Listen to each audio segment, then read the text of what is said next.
గౌతమి కోకిల శ్రీ వేదులవారి సాహిత్య వసంత 4వ భాగం 2624.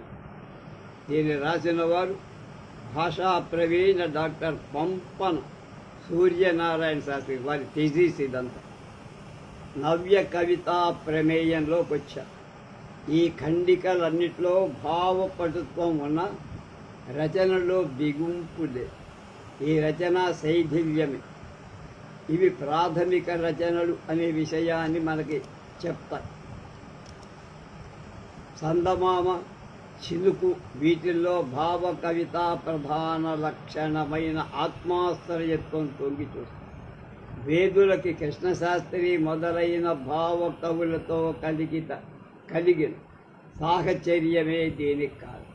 ఈ సాహచర్యం లేకపోతే కృష్ణశాస్త్రి గారు కృష్ణశాస్త్రి మార్గంలో కాక కృష్ణమూర్తి శాస్త్రి గారి వరవడిలో పుట్టుకుపోయేవారు. అప్పుడు గోదావరి ఇటు కాక అటు తిరిగితే అరేబియా సముద్రంలో కలిసిపోయేట్లు అయ్యేది. కనుకనే కాటూరి వారు ఇలా అన్నారు: కృష్ణశాస్త్రి ప్రభృతుల సాహచర్యం వారి కావ్యాలతో పరిచయం కలక్కపోతే కలిగినప్పటికీ చక్కని భావు కవిత్వం కొరబడితే వేదుల వారికి నవ్య సాహిత్యంలో ప్రమేయమే లేకుండా పోయేది. ఇక నవ్య సాహిత్యంలో వారి ప్రమేయం తెలుసుకోరు. దీపావళి, ముక్తఝరులు వేదుల తమ కవితలనన్నిటినీ 2 ఖండకావ్య సంపుటులుగా ప్రచురించి మొదటి దీపావళిని, రెండవది ముక్తఝరి. దీపావళిలో కవితా వస్తువుని బట్టి కొంతవరకు ముక్తఝరిని జోడించి అందులోని ఖండికలని ఈ క్రిందిగా విధంగా విభజించంటున్నారు ఈ రచయిత. 1 దేశభక్తి, 2 ప్రణయ మాధుర్యం, 3 ప్రకృతి సౌందర్యం, 4 దైవ అన్వేషణ, 5 వేదన, 6 మానవ. 1 దేశభక్తిలో వెళ్ళాం. భావ కవులు దేశభక్తి ఎలా ఉంది? భావ కవితా వృక్షానికి పరిఢవిల్లిన గాఢ ప్రయోజనపరమైన శాఖ దేశభక్తి. భావ కవి కోకిలలు సారావర్ ఈ శాఖ మీద ఎక్కి అధిరోహించి కమ్మని కంఠాలి వైతాళికత్వం నిర్వహించి గౌతమి కోకిల కూడా సుధాగళం సవరించి తన వంతు పాత్రని పోషించి. కనుకనే కరుణశ్రీ అలా అన్నారు: తెలుగు సాహిత్యంలో దేశాభిమానం వీరేశలింగం పంతులతో సన్నని జాలుగా బయలుదే గురదాడు రాయప్రోలు బసవరాజు ఇచ్చిన పరిపుష్టి అందుకొని విశ్వనాథ్, వేదుల, వడాలి, తొమ్మల ఇత్యాదుల్లో వాహినిగా ప్రవహించి వీరందరి దేశాభిమానానికి ప్రధాన ప్రేరణ వెన్నెముక వందే మాతరం ఉద్యమం. 1905లో రాజప్రతినిధి అయిన కజ్జన్ బెంగాల్ రాష్ట్రాన్ని విభజించడంతో ఆంగ్లేయులకు అసలు సిసలైన ముసలం ప్రారంభమై వంగ ప్రజల్లో దేశాభిమానం పెళ్ళుబు వందే మాతరం ఉద్యమం వేళ్ళూన రేగిన ఉద్యమాన్ని జ్వాలలు భారతదేశానంతా వేడెక్కించి ఆ సమయంలో కవిసింహాలు జూలు దులిపి ఆవులించారు. 1907లో బిపిన్ చంద్రపాల్ ఆంధ్రదేశ పర్యటన సందర్భంగా ఆవులించి గర్జించిన ప్రథమ కవిసింహం చిలకమర్తి లక్ష్మీ నరసింహం గారు. ఆ గర్జన భరతఖండంబు చక్కని పాడి యావు పంచు. తర్వాత కవీంద్రులు కొందరు భారతదేశ చారిత్రక ఇతివృత్తాలను గ్రహించి కావ్యాలు రాశారు. అదేవిధంగా చాలామంది కవులు భరతమాత, జాతీయ పతాకం, రాట్నం, పరాయి పాలకుల దౌర్జన్యాలు, స్వాతంత్ర ఉద్యమంలోని ముఖ్య ఘట్టాలు, హరిజన ఉద్యమం మొదలైన వాటిని కవితా వస్తువులుగా తీసుకొని కావ్యాలు అవి. వీరందరి లక్ష్యం జనంలో దేశాభిమానాన్ని తద్వారా స్వాతంత్రాన్ని సంపాదించి దీపావళిలో దేశభక్తికి సంబంధించిన ఖండిక ముచ్చటగా 3: 1 జయగీతి, 2 కాగడ, 3 కాంక్ష. జయగీతి వేదుల 1924 రాణా ప్రతాప సింగ్ అనే నాటకాన్ని రాశారు. ఈ నాటకంలో ఒక పాత్ర అయిన పృథ్వీరాజ్ అక్బర్ ఆస్థానంలో కవి. ఏ బలవత్తర కారణం చేత అక్బర్ ఆస్థానంలో చేరిన ఇతనికి స్వాతంత్ర అభిలాషయై ప్రతాపుని దేశభక్తి అన్నా మాతృదేశమన్నా గౌరవం. అక్బర్ మోచేతి నీళ్లు తాగటం ఇష్టపడని ప్రతాపుణ్ణి ఇతను చూడటానికి వస్తూ మాతృదేశాన్ని గేయ రూపంలో ప్రస్తుతించి ఆ గేయమే ముందు వెనకలు పెంచబడి జయగీతి అను పేర దీపావళికి మొదటి దివ్య దీపమైంది. ముత్యాల సరం దీని ఛందస్ అంటే వేదుల కవితా కన్య ముత్యాల సరం ధరించి జయగీతిని పాడుకుంటూ కావ్య దీపావళి కావ్య గేహ దేహలిపై అడుగుపెట్టి వేకువ కాంతకు స్వాగతం చెబుతారు. కావి ముసుగల్లాడకు వేకువ కాంత దివసాంగణము చేర గాలిలోన వనపాడిలో సుమగంధమలమికొనెను తరుణ రుదోంతరం రంజితమయ్యే ద్విజ సంతానగళ కాహడుల ప్రాతస్తవము మార్మ్రోగన్ తృణమున శాంతి విరిసెన్ దిక్కుల కాంతి మెరసెన్ దేవళంబుల మొరచి జయఘంటావితానంబు. ఈ మొదటి 3 గేయాలు ఉదయ సంధ్యా వర్ణనం చేయబడి ఇందులో దేశాన్ని గురించిగా దేశ ప్రజల్ని గురించిగా ఎక్కడా వాచ్యంగా చెప్ప. అయితే 4వ గేయం జాతీయ పతాక ప్రస్తావన. అది త్రివర్ణ ధ్వజ పటాంచలముదయ పవనోచ్చరితమయ్యెను వదలి జయ శంఖారవమ్ముల నిదుర మైకమ్ము. ఈ తీగ పట్టుకుంటే పై డొంకంతా ఒకసారి కదులు. ఇందు జాతీయ పతాక ఎగురుతుందని జయశంఖారావాల చేత భారత జాతి నిదుర మైక నుండి వీడిందని చెప్పారు. ఈ నిదురమైకం సామాన్యమైంది. మన దేశపు దీనదశ, మన అసహాయత్వం, భావదాస్యం నమ్మి సమ్మిశ్రితమైన క్రమ్మినమై స్వాతంత్రం రాకుండా త్రివర్ణ పతాకం ఎగరుతున్నది అవటం, నిదురమైకం వీడిందనటం జనాన్ని మేల్కొల్పటం, అలాగే జాతీయాభిమానాన్ని పెంపొందించట. ఈ త్రివర్ణ పతాకం రెపరెపలాడటానికి వెనక కొంత జాతీయోద్యమ చరిత్ర. ఆ చరిత్ర మొదటి 3 గేయ ఉదయ సంధ్యా వర్ణలలో దాగి ఉండటం విశేషం. అనుక్తమంజతో గ్రాహ్యం అన్నట్టు అనుక్తం అంజతో గ్రాహ్యం. మంచి ఏదైనా తీసుకో వాక్యాన్ని బట్టి వెనకటి వాటిలోని వ్యంగ్యానికి దివసాంగణంలో చేరిన వేకువ కాంతే ఈ శతాబ్ది ప్రారంభంలో కలిగిన జాతీయ చైతన్యం. గాలిలో వనపాడిలో అలముకున్న సుగంధమే వంగదేశం నుండి వ్యాపించిన వందే మాతర ఉద్యమం. తరణి ఎవరో కాదు. 1920లో జాతీయ ఉద్యమంలో ప్రవేశించి స్వరాజ్య భావ కిరణాన్ని అధో జగత్ సహోదరుడు హృదయ క్షేత్రాలు కూడా ప్రసరింపచేసిన గాంధీ మహాత్ముడే. ద్విజ సంతాన గడ కాహడులే భారతీయ స్వాతంత్ర రావ. ఆయన రాకతో తృణంలో శాంతి విరిసింది ప్రతి చోట. ఇక్కడ తృణం సామాన్య జనానికి ప్రతి. అంటే జాతీయ ఉద్యమంలో గాంధీ ప్రవేశంతో సామాన్యుడికి ఓరట కలిగిన విషయం చెప్పబడి దిక్కు దిక్కుల కాంతి మెరయడ అంటే దేశమంతా స్వాతంత్రోద్యమ చైతన్యం వ్యాపించి, అలాగే దేవళమ్ముల జయ ఘంటా వితానం మ్రోగడం ఒకటి. ఇది దేవాలయాల్లో హరిజన ప్రవేశాన్ని ద్యోతకం చేస్తారు.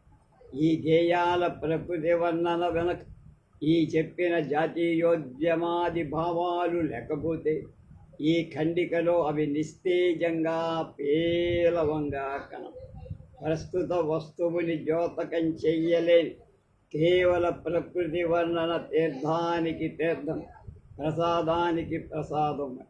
వేదుల వంటి ప్రతిభావం ప్రకృత వస్తువు ప్రతిబింబింపని ప్రకృతి వర్ణన చెయ్యడు కనుక 1921 గాంధీ ప్రేరణతో పింగళి వెంకయ్య గారు రూపొందించిన రత్న విశేషమై 3 రంగుల పతాకాన్ని ఎగరవేయాలని కూడా వాడవాడలా ప్రజల్లో పట్టుదల స్వాతంత్ర కాంక్ష పురుషులందు కాదు, స్త్రీల మనసుల్లో కూడా నాటుకు. ఇందులో పాల్గొన్న వాళ్ళకి పేదలకు ధనికులకు అనే భేదం అంటూ ఆబాల వృద్ధం పాలు పంచు. వీరందరిలో నూతన ఆవేశం పొంగి పొరలి. కనుకనే కవి ఇలా అన్న: వీర శౌర్యం పతుల చేజం సతుల తేజం పేద భక్తియు సాధు దీక్ష వృద్ధ పౌరుషమొక్క నూత్నావేశమున వెలుగన్ కాలధూమోద్గత మహాగ్ని జ్వాలికామాలికలు జంఝానిల విఘూర్ణిత నీల వరాన్నిధి తరంగములు. అగ్నిజ్వాలల సాగర తరంగాల జనసమూహాలు లేచాయంటే స్వాతంత్ర ఫలం వచ్చి ఒళ్ళో పడిందన్నమాట. వేదికి లేచిందే పరుగు అన్నట్లుగా జనసమూహాలు విజృంభించే వేళ విజయోత్సవ ముహూర్తమని కవిభావం. వెలువడియనాసేతు సీతాచలమున నరనారీ సమూహం ఈ ప్రభాతోత్సవ ముహూర్తము నేడు జనయిత్రి. మరియు భారత అవనిక స్వాతంత్రం లేందని ఇలాంటి ప్రకటించారు. వేదధాత్రివి జ్ఞానధాత్రివి పేదపాలిటి అన్నపూర్ణ వీరరాజ్ఞి లేదు నీకిక పారతంత్ర్యం. మళ్ళ వేదధాత్రివి జ్ఞానధాత్రివి పేదపాలిటి అన్నపూర్ణ వీరరాజ్ఞి లేదు నీకిక పారతంత్ర్యం. స్వతంత్ర భారతదేశంలో ఈ మహోన్నతను గూర్చి పాడుకుందాం. దిగంతాలలో ఈ కేతనం నాటుదా. ఈ పాదపీఠికపై ధన ప్రాణాన్ని పూజా ప్రసూనాలుగా సమర్పిస్తా అంటూ ప్రతిజ్ఞ చేసి భారత మాతని అందరూ కీర్తించి మొత్తం మీద జయగీతి ద్వారా ప్రజల్ని స్వాతంత్ర కాంక్ష ఉద్దీపుల్ని కావించడం, తత్సిద్ధికై సర్వస్వాన్ని ధారపోయటానికి సంసిద్ధుల్ని చేయడం కవిగారి ఆశయం. ఎవరి కవి అంటే వేదుల. కాలక్రమంలో ఆయన ఆశయం నెరవేరు. స్వాతంత్రం సిద్ధించిన తరువాత భారతమాత గురించి తనివి తీరా పాడుకున్నా. అంచేతనే దేశభక్తికి పతాక స్థాయి అయిన జయగీతి వేదుల కళాంత దర్శనానికి అంటే ముందుతో గీతురాయిగా నిలబడిపోయింది. ఇక దీన్ని మద్దూరి సుబ్బారెడ్డి గారు ఎలా ప్రశంసించారు. వేదుల వారి దీపావళి కావ్య ఖండంలో జయగీతి భారతమాత సంస్థవాన్ని మహోన్నత శిఖరాలకు తీసుకుపోయే రచన. పురా ప్రశస్తితో పాటు బంధనముడు విధించి దిగంతరాల భారత పతాక ఎగరవేయాలనే కాంక్ష కనిపిస్తుంది. కాగడ వేదుల దేశభక్తి ఖండికల్లో మరొకటి కాగడ. ఇది మంజరి ద్విపదలో వెలువడ్డ భావమని దీని కురుగంటి సీతారామయ్య గారు ఇలా ప్రశంసించి, వేదుల తాను ప్రమాదంలో మంచినే చూడలేదు, ప్రపంచంలో మంచినే చూడలేదని ప్రజలు వెనకటి ఔన్నత్యాన్ని స్మరించుకుంటూ నెమరు వేసే పశువుల్లాగా ఉన్నారని, రాజులు మత్తులై ఉన్నారని, దేవుడి విగ్రహాల్లో చిక్కుకుపోయాడని, ప్రజలకు దారి దొరకటం లేదని, కాబట్టి ఈ పూర్వనాగరికత అంత నశింపచేయటానికి ప్రయత్నించమని ఉద్బోధించి ఈ నాశనంలోంచి సుందరమైన భవిష్యత్ ప్రపంచం పుడుతుంది అని మొదలైన భావాలతో వెలిగింటూ పాలభాగమునందు అంటూ ఒక చక్కని గూఢార్థ గీతాన్ని రాశారని ఆచార్య పురుగంటి చెప్పారు. ఇందులోని గూఢార్థం తెలుసుకోవాలంటే గీత రచనకు ప్రేరేపించిన సంఘటన ఏమిటో తెలియదు. అసలు ఈ గీతం ఆవిర్భావాన్ని గురించి ఆవంత సోమసుందరిలా జలియన్వాలాబాగ్ దురంత హత్యల తరువాత కొద్ది నాళ్లకు ఆ గాఢ విషాద ఉద్రేకం తాను ఈ గీతం రాశానని వేదన నాకు చెప్పారని ఆయన చెబుతున్నాను. కవిగారి హృదయంపై ఎంత గాఢ ముద్రకు కారణమై ఆ దురంతం ఇది. అమృతసర్ నగర మధ్యలో ఎత్తైన ఇళ్ల ఆవరణ గోడలే ప్రాకారంగా ఉన్న ఖాళీ స్థలం పేరే జలియన్ వాలాబాగ్. దానికి ఒకే ఒక ప్రవేశద్వారం, అదైనా సీసా కంఠంలా 1919వ సంవత్సరం అది ఏప్రిల్ 13 హిందువుల ఉగాది. జలియన్ వాలాబాగ్ బహిరంగ సభ 20,000 మంది స్త్రీ పురుషులు పెద్దలతో సహా వచ్చారు. ఆనాటి ఉపన్యాసకుడు హంసరాజ్ ఆయన ఉపన్యసిస్తున్న ఆ సమయంలో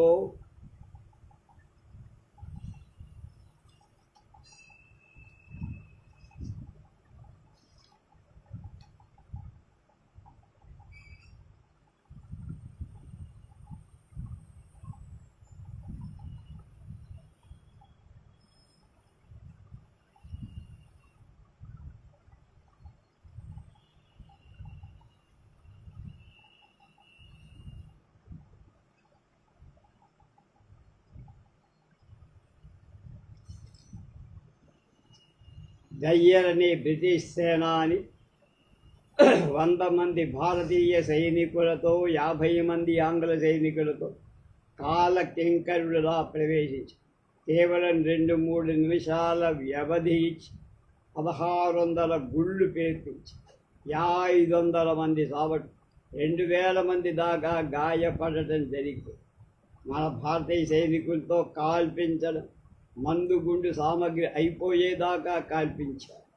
ఈ సంఘటన కవి హృదయ సముద్రాన్ని కలచేసి ఎడతెగకుండా లేచిపడే భావతరంగాలను చాలా కాలానికి వెలువడ్డ అక్షర రూపం కాగడ చైతన్యానికి ప్రతి. వెలిగించు కాగడా వెలిగించబోయి ప్రళయ రుద్రుని పాల భాగమ్మున అతని దిశాత శూలాగ్రమ్మునందు అతని నేత్ర గోళాంతంబునందు జలియించు శిఖా జ్వాలమ్ము తోడ వేడిగా వాడిగా వెరపు గొల్పేదిగా వెలిగించు కాగడా వెలిగించబోయి. సృష్టి ఆదిలో సృష్టి అంతంలో ప్రకృతి పురుషులిద్దరే నిలిచి ఉంటారు. ప్రకృతి కాళరత్, పురుషుడు మహేశ్వర్. ప్రకృతి పురుషుడితో ఐక్యమైతే మహాప్రళయం, విడివడితే సృష్టి. ప్రకృతిని తనలో ఇమిడ్చుకున్న పురుషుడే ప్రళయ రుద్రుడు. అలాంటి ప్రళయ రుద్రుడి పాలభాగ శూలాగ్ర నేత్ర గోళాల్లో మండుతున్న అగ్ని జ్వాలల్లో వేడి వాడి వెరపు కలిగేటట్లు కాగడ వెలిగించమంటున్నాడు కవిగారు. ఈశ్వరుని పాలభాగం వేడిని, శూలాగ్రం వాడిని, నేత్రగోళాంతాలు వెరపుని కలిగి ఉంటాయి. కనుక ఆ విశేషణాలు 3 క్రమ విలసిత. ప్రళయం నుండే సృష్టి ప్రారంభిస్తున్నప్పుడు త్యాగశీలుడైన వీరుల ఆత్మ బలిదానం వల్లే నవచైతన్య శక్తి పెళ్ళుకు.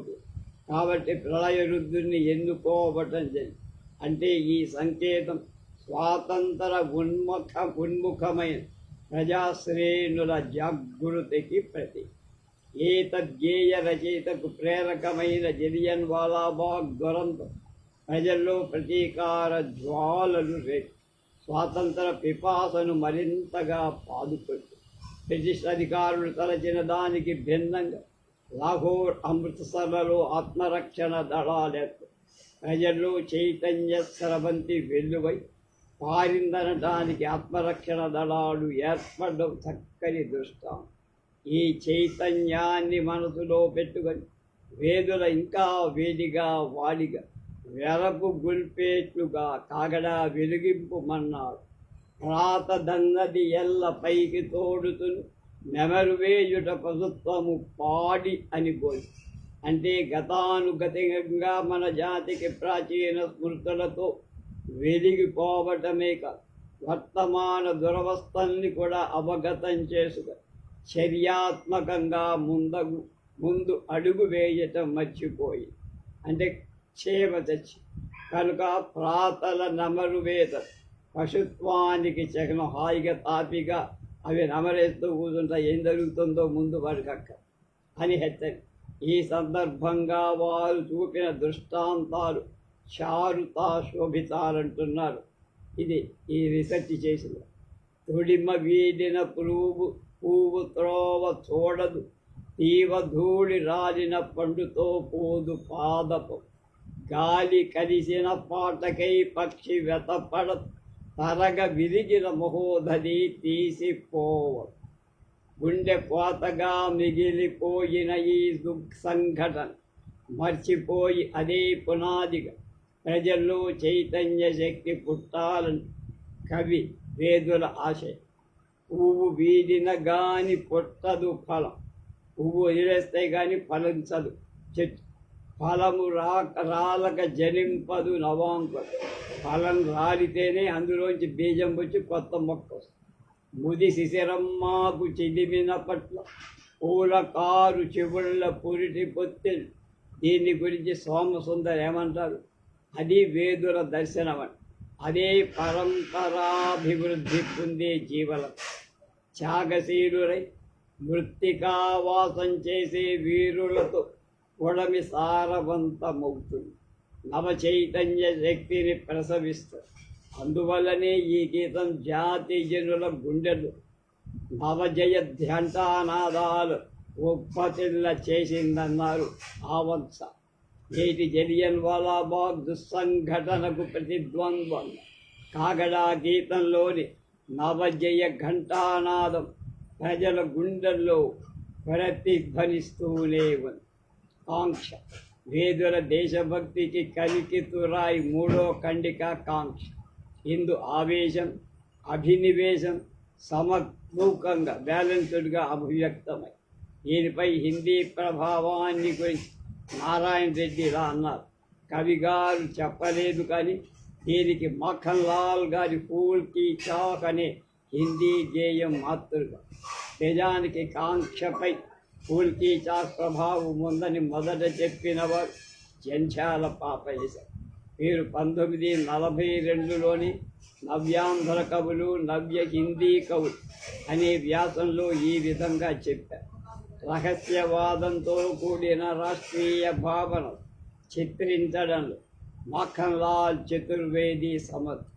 ఈయన ఏక్ భారతీయ ఆత్మ అనే పేరుతో తన రచనలను ప్రకటించుకున్నారు.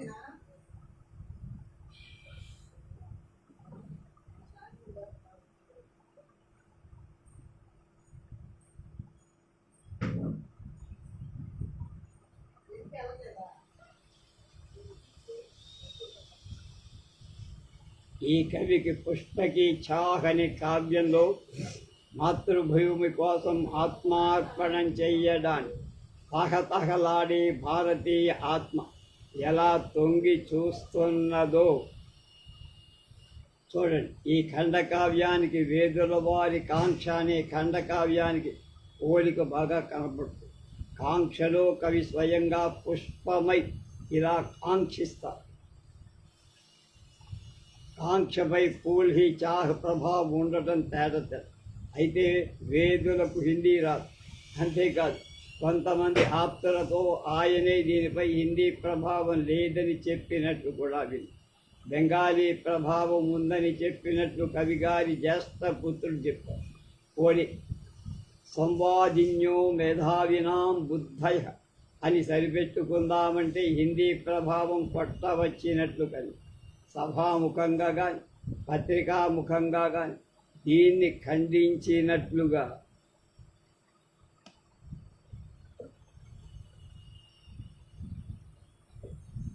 ఎక్కడా దాఖలా కూడా కాదు. 1942లో వేదుల సన్మాన సందర్భంలో వారి ప్రత్యక్షంలో సభాముఖంగా శ్రీ శ్రీపాద గోపాలకృష్ణమూర్తి ఇలా అన్నారు: కాంక్ష అనే ఖండకావ్యం చూడండి, దీనికి హిందీ మూలం ఉంది, అయినా ఇది భాషాంతీకరణం అన్న మాట తెలియదు. ఈ వాక్యాన్ని ఆ సభలో కవి ఖండించకపోవడమే హిందీ ప్రభావం ఉందనడానికి బలమత్తరమైన ఉపకరణం. వేదులకు హిందీ రాకపోయి సందర్భవశాత్తు ఏ హిందీ పండితుడి నోటి వెంటనో వింటే వినుండవచ్చు. ఆ భావం హృదయంలో గుప్తమై కాంక్షారూపంగా వెలువడి ఉండవచ్చు. ఒకవేళ ఈ రెంటికి మూల విరాట్టుగా అది మూలమొకటి బెంగాలీలో కూడా ఉండొచ్చు.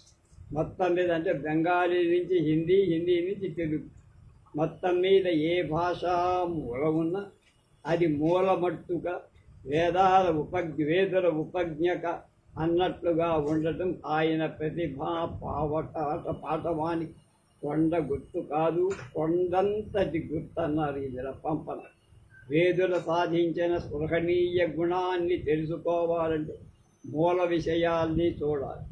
చాహ నహీ స్వర్ బాలాకే గహనో మే గుంధా జవు, चाह नहीं प्रेमी की मदा में बिंद प्यारी को लल बाबू, चाह नहीं सम्राटों के शव पर हे हरि डाला जाऊ, चाह नहीं देवों के सर पर छड़ू भाग्य पर इक्लाऊ.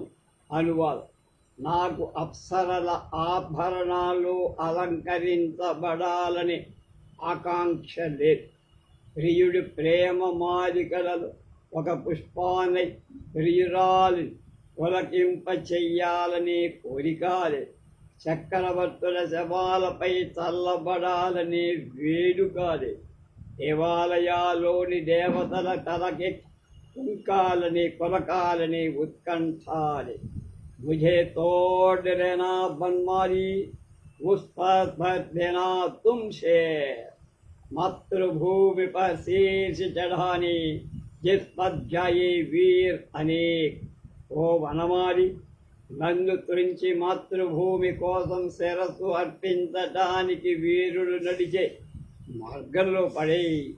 వేదుల కాంక్ష ఖండిక సారాంశమంతా అందులో. ఒకనాటి జీవన పరిమితి కలిగిన ఈ పుట్టుక నాకెట్లాగో ప్రాప్తించి నా అందాలు పరిమళాలు క్షణకాలమైన విచారించి వసంతకాలపు వేడి పొంగుల నా మనస్సులో కొత్త కోరిక మొలకెత్తు.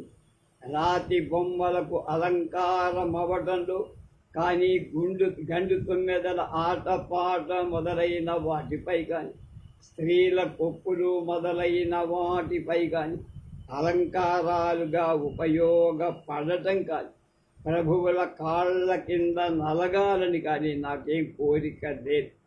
మాతృ దేశ స్వాతంత్రానికి ప్రాణాలు అర్పించిన వీరుల రక్త కాంతుల వికసించి పరిమళాలు వెదజల్లు వారి సమాధుల మట్టిపై రాలిపోవాలని ఈ ఖండిక ప్రారంభమై ఈ సుమజన్మమెట్లు ఘటిల్లను నాకొక నాటి పాటిదై వాసన నీరు సోయగము వాయని తీయని పోడుము క్షణంబో సగమో విచారపడబోయిన విడివడ్డనాయదన్ మోసులు వారు నూతన మనోరథము ఆమని వెలిపొంగుల.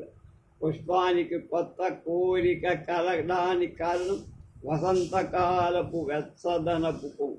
మూలంలో లేని నిండుదనం తెచ్చారు. రాతి బొమ్మలను తలపూసే పాడు బ్రదు నివేశమైనా సహించనంటారు. పేదల రక్తమాంసుల పెంపు వహించి దయాసుధార సస్వాద దరిద్రులైన ధనవంతుల పెద్దరికమ్ముకై మతోన్మాదము పెంచు దేవుని మారుగ నిలిచిన రతిబొమ్మలను దూదరపు పాడు బ్రతుకొక్క నిమేషము సైపానాయ.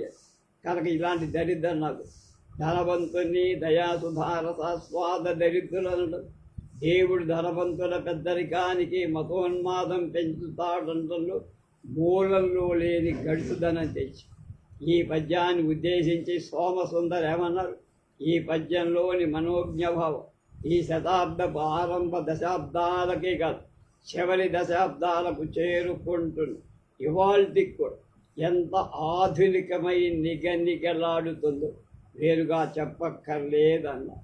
ఇవి ఆధునికమైన నిగనిగలాడటానికి కారణం పేదల రక్తమాంసాల వల్ల ధనవంతుల పెద్దవాళ్ళు అవుతున్నారన్న భావం. నవతకు మానవతకు పట్టం కట్టడం ఒకటి.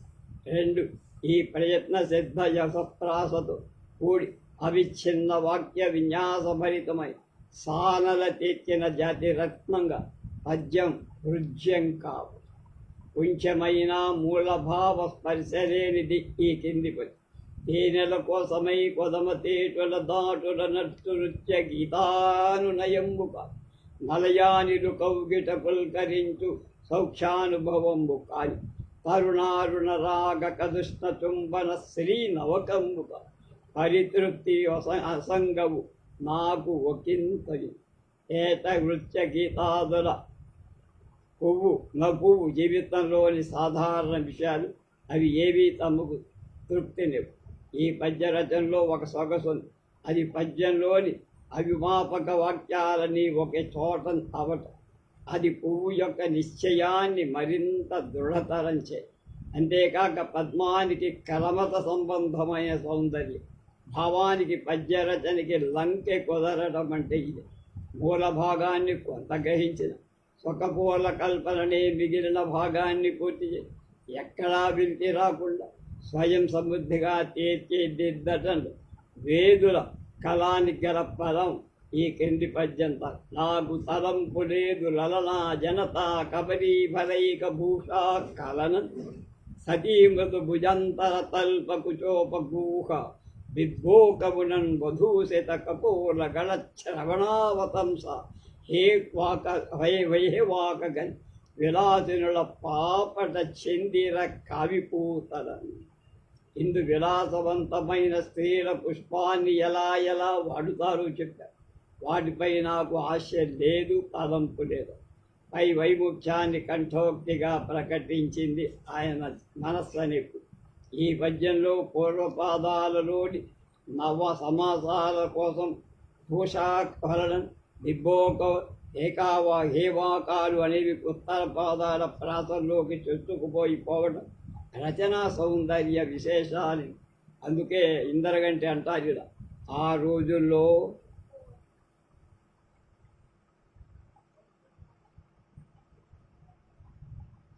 కొరడా కొసల్లో ప్రాసల్లోకి విసురు. ఈయన ఇలా వృత్తం రాయటం ఒక ఫ్యాషన్. ఇంకా పుష్పం తన కష్టాన్ని హృదయ విదారకంగా ఇలా వెళ్ళబోదు. కానుకనై ధరాధిపుల కాళ్ళ కడంబొరలాడి వాడిపోలేను. ధరాపరాగ పటలీ మలినమ్మగు ద్వార తోరణ స్థానములను ఉరింబడగజాలు. కనుక దోసేటి వేర ఘోర కరానరకమునందును రాల్పగలేను నిమేష రక్తికై. కాళ్ళ కడ పొరలాటం, ఊరిలో పడటం, నరకంలో ఉసురు రాల్చడం, ఈ కష్టాలు ఉత్తరోత్తరంగా బలీయాలి. కనుక ముందు వెళ్ళే కొద్దీ మన ఎడల బీటలు ఇంతవరకు తన నూతన మనోరథాన్ని గుప్పిట్లో కప్పివచ్చు అని చివరగా ఇలా చెప్పింది ఆ పుష్పం. నీచపు దాస్య వృత్తి మననేల నిసూరత మతృదేశ సేవాచరణంబునందదు అర్పణ చేసిన వారి పార్థివశ్రీ చెడువారు తోట దదసృగృతులు వికసించే వాసన వీచుతూ పోవగవలెను తదుదాత్త సమాధి వృత్తికన్. వికసించటం, పరిమళాలు వెదజల్లటం, రాలిపోవటం అనేవి పువ్వు జీవితంలో దశలు. నాకు తెలిసింది ఈ పద్యం కరుణశ్రీ రాసింది. వెదజల్లటం దేలో విజయశ్రీలో రాసింది. రాలిపోవటం అనేవి పువ్వు జీవితంలో దశ. అవి మాతృదేశ సేవాపరాయణులకు అంకితం కావాలటం స్వాతంత్ర కాష్ఠకు పరాకాష్ఠ. మానవుడి పుట్టుగా, పెరుగుదల, సాగు ఈ మూడు వీర రక్తం చేతనే పునీతం కావాలని ధ్వని. ఇది తీసుకొచ్చి దీనికి వేదికకు తగిలించాడు పొరపాటు అనుకుంటాను. నాకు మాత్రం చెప్పింది.